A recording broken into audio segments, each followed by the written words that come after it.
Magandang umaga po sa inyong lahat. Nandito ngayon live sa PTEX at pupusan natin ang tanong ng mga taong bayan kung ngayon ang eleksyon, sino nga ba ang kanilang pipiliin na maging Pangulo ng Pilipinas?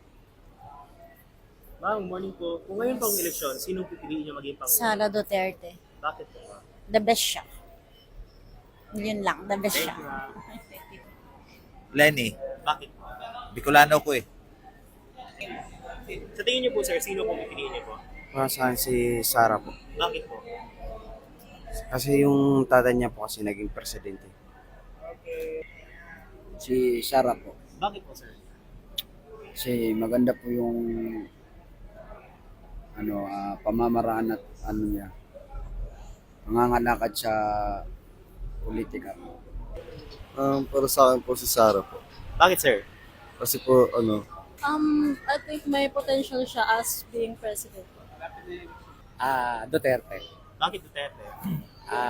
Kasi naniniwala ako sa niya, sa honesty niya. Si Sara po, Sara. Bakit Sara po? Taga Davao ako eh. Ay, Sara po, Sara. Bakit si Sara po? Kasi po, Duterte kami.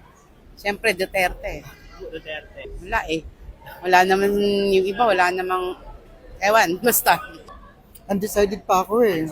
Kasi naghihintay pa ako ng mga updates kung anong magiging kalalabasan ng mga nila.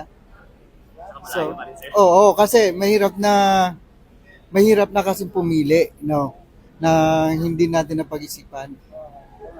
Kasi baka magaya na naman nitong administration. So, be wise na tayo ngayon. Si Lenny po. Bakit po si Ma'am Lenny?